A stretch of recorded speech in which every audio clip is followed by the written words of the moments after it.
প্রিয় শিক্ষার্থীরা, দেখো আমি তোমাদের মাঝে একটি ডপলারের প্রভাবের যে ম্যাথ সেটা নিয়ে হাজির হয়েছি। দেখো আমি ম্যাথটা পড়ার পরে চিত্র আমি আগে এঁকে রেখেছি, একটু আমি তোমাদের ম্যাথটা পড়ার পরে বুঝিয়ে দেবো।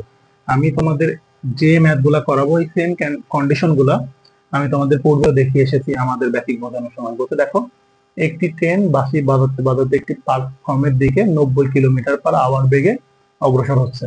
তাহলে একটি ট্রেন বাঁশি বাজাইতে বাজাইতে একটা নির্দিষ্ট বেগে 90 কিলোমিটার/আওয়ার, এটা অবশ্যই কার বেগ হবে? সোর্সের বেগ। এটাকে যদি আমি মিটার পার সেকেন্ডে কনভার্ট করি তাহলে এটা 25 মিটার পার সেকেন্ড আসে। বাজাতে বাজাতে অগ্রসর হচ্ছে।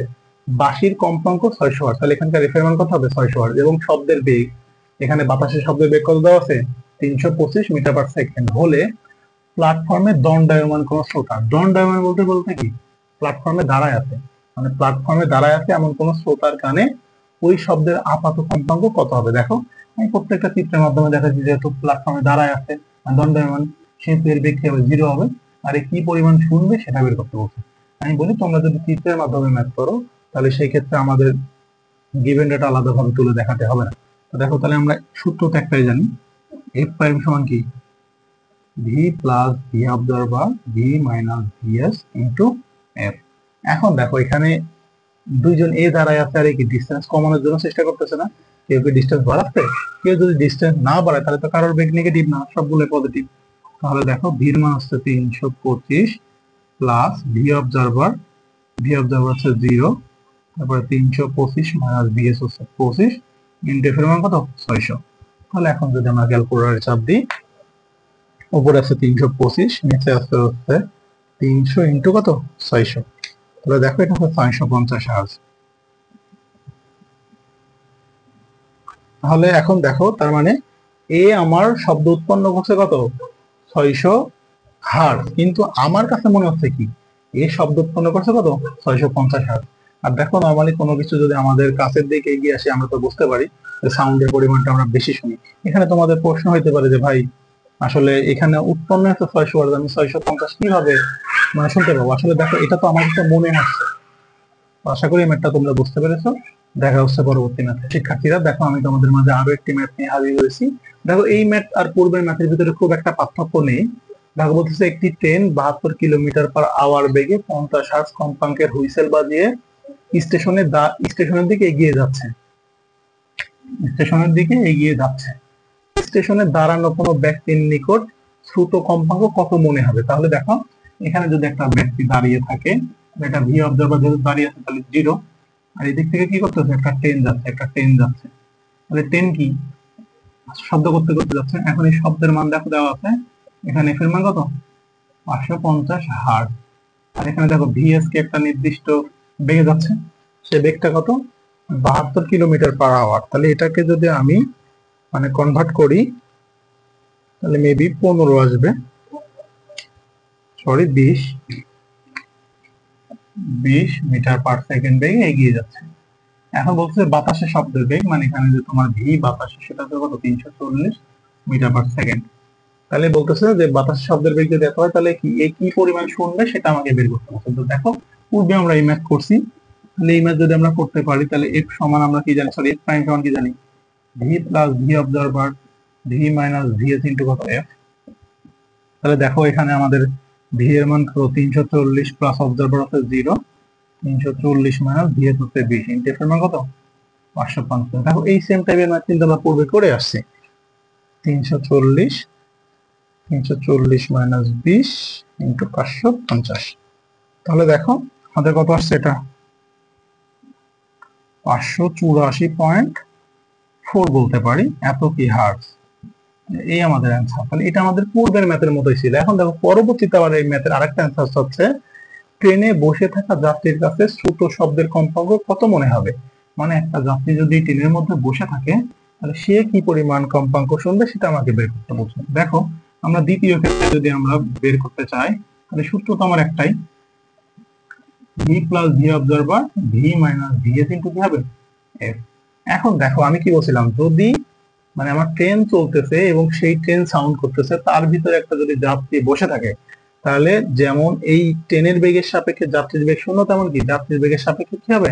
ট্রেনের বেগ আমাদের কি হবে? অবশ্যই শূন্য হবে। তাহলে দেখো, তাহলে V plus zero, V minus zero, যেহেতু এর সাপেক্ষে ওর বেগ জিরো, তাহলে দেখো এই ভি এই ভি কাটাকাটি হয়ে যাবে, তখন এফ এর মান কি হবে আমাদের, যেটা উৎপন্ন হবে আমরা সেটাই শুনবো। তাহলে 550 হার্জ, এটা মধ্যে মানে এটা হবে আমাদের অ্যান্সার। আশা করি এই ম্যাথটা তোমরা বুঝতে পেরেছো। তোমাদের সাথে দেখা হচ্ছে আমার পরবর্তী ম্যাথে। শিক্ষার্থীরা, তোমাদের মাঝে আমি আরো একটি ম্যাথ নিয়ে হাজির হয়েছি। এই ম্যাথটা খুব ভালো করে বোঝার চেষ্টা করবে। যদি এই ম্যাথটা তুমি খুব ভালো করে বোঝার চেষ্টা করো, তাহলে দেখবা যে এই টাইপের ম্যাথ আমাদের আর কোনো সমস্যা হচ্ছে না। দেখো বলতেছে, আর আমরা এই টাইপের ম্যাথগুলো সব কিছু একটু আঁকিয়ে করবো। তো বলছে দেখো, একজন পর্যবেক্ষক 30 মিটার পার সেকেন্ড সুষম বেগে 100 হার্জ কম্পাঙ্কের একটি দূরবর্তী শব্দ উৎসের দিকে অগ্রসর হচ্ছে। মানে সাপোজ মনে করো এখানে একটা সাপোজ এরকম শব্দ উৎস আছে, যেখান থেকে কি হচ্ছে, সাউন্ড হচ্ছে। সেই সাউন্ডের এফ এর মান কত বলতো, 100 হার্জ। আর একজন পর্যবেক্ষক 30 মিটার পার সেকেন্ড সুষম বেগে এর দিকে অগ্রসর হচ্ছে। মনে করো এই একটা পর্যবেক্ষক, মনে করো সাপোজ এটা আমি, এটা ভি অবজারভার। তাহলে কি, যেহেতু পর্যবেক্ষক মানে কি, শ্রোতা, তাহলে এ কত বেগে অগ্রসর হচ্ছে বলতো, 30 মিটার পার সেকেন্ড বেগে কোন দিকে অগ্রসর হচ্ছে, এদিকে অগ্রসর হচ্ছে। পর্যবেক্ষক কর্তৃক শ্রুত কম্পাঙ্ক নির্ণয় করো। তার মানে এ যখন এদিকে অগ্রসর হচ্ছে, তখন কি পরিমাণ কম্পাঙ্ক শুনতেছে সেটা আমাকে বের করতে হবে। তার মানে কি, এটা হচ্ছে এফ প্রাইম ইকুয়াল টু বের করতে বলছে। এখন দেখো পরবর্তী আরেকটা কন্ডিশন দেওয়া আছে, শব্দ উৎসটি অতিক্রম করে যাওয়ার পর শ্রুত কম্পাঙ্ক কত। তার মানে কি, এ দেখো এদিকে কিন্তু আগাচ্ছে। আর দেখো বলছে পরবর্তী কন্ডিশন বলছে কি, অতিক্রম করে যাওয়ার পর। তার মানে অতিক্রম করে যাওয়ার পর মানে চলে যাবে না, তাহলে তখন ভি অবজারভার কত থাকবে, এটা তো 30 মিটার পার সেকেন্ড। প্লাস হবে কি মাইনাস হবে সেটা আমি পরে আসছি। তাহলে দেখো এই টাইমে কি করবে, কি হবে, তাহলে এটা দেখো পূর্বে, আর এটা কি হবে পরে। তাহলে দেখো আমি যখন, তাহলে সলভ, আমি যখন পূর্বে ক্যালকুলেশন করব, যখন আমি পূর্বে ক্যালকুলেশন করবো, তাহলে সূত্র তো আমার একটাই, A plus V observer V minus V S into কত এফ। এখন কথা তুমি বলতে পারো, ভাই আপনি কেন সোর্সের বেগ কি দিলেন, সোর্সের বেগ কেন স্থির দিলেন। দেখো এখানে সোর্সের আলাদা কোনো বেগ নেই, আর কোনো কিছুর বেগ না থাকলে আমরা তো জানি ওটা অবশ্যই জিরো হবে। এখন দেখো এখানে বাতাসের শব্দের বেগ, তার মানে ভির মান কত দেওয়া আছে, 330 মিটার পার সেকেন্ড। এখন দেখো তাহলে, দেখো এখন পূর্বে যদি আমি বলি, পূর্বে দেখো এই কিন্তু স্থির, তাহলে এর বেগ অবশ্যই জিরো হবে। এখানে সোর্স কি হবে, সবসময় জিরো হবে। তাহলে এ যখন স্থির, দেখো এই কি ডিস্টেন্স কমাচ্ছে না, ডিস্টেন্স বাড়ালে নেগেটিভ, কমালে তো নেগেটিভ পজিটিভ কোনো কিছু আসতেছে না, তাহলে সূত্র যাচ্ছে তাই। তাহলে ভির মান কত, 330 প্লাস ভি অবজারভার হচ্ছে 30, আর 330 মাইনাস ভি হচ্ছে 0, আর এফ এর মান আমাদের কত, 1000। দেখো এটা যদি আমরা ক্যালকুলেটর চাপ দেই, তাহলে উপরে হচ্ছে 330 প্লাস 30, নিচে হচ্ছে 330 ইন্টু কত, দুঃখিত আমি এটা 100 দিয়েছি, এটা হচ্ছে 1000 হবে। এটাকে যদি আমরা ক্যালকুলেশন করি, তাহলে দেখো 1090.9 হার্জ। তাহলে এটা আমরা কখন শুনবো, এটা আমরা পূর্বে যখন এ কে অতিক্রম করেনি। এখন যদি আমি পরে হয়, পরে ক্ষেত্রে আমার তো সূত্র কোনো চেঞ্জ নেই, প্রাইম সমান কি, V plus V observer V minus V S into কত এফ। এখন দেখো, এখন পরে যে কন্ডিশন দেখো, এ কিন্তু স্থির, কিন্তু কি করতেছে বলতো, ভি অবজারভার মানে আমি যে শুনতেছিলাম, আমি দেখো ক্রস করে পার করে চলে যাচ্ছি না। দেখো আমি যখন চলে যাব, আমি যাইতে আসি, আমি ডিস্টেন্স বাড়াচ্ছি না। তো যদি আমি ডিস্টেন্স বাড়াই, সেক্ষেত্রে আমার বেগ কি হবে, নেগেটিভ। তার মানে এটা কি হবে, অবশ্যই -30 মিটার পার সেকেন্ড হবে। তাহলে দেখো ভির মান কত, 330, আর উপরে যেহেতু প্লাস মাইনাসে কি হবে মাইনাস, তাহলে -30 মাইনাসে কি হবে 330, মাইনাস ভিএস এর মান তো 0 আছে, এটা তো আর চলাফেরা করতেছে না। এফ এর মান কত, 1000, যেটা উৎপন্ন হচ্ছে। তাহলে দেখো উপরে আমি কি করব, -30 দিয়ে শুধুমাত্র ক্যালকুলেশন করব।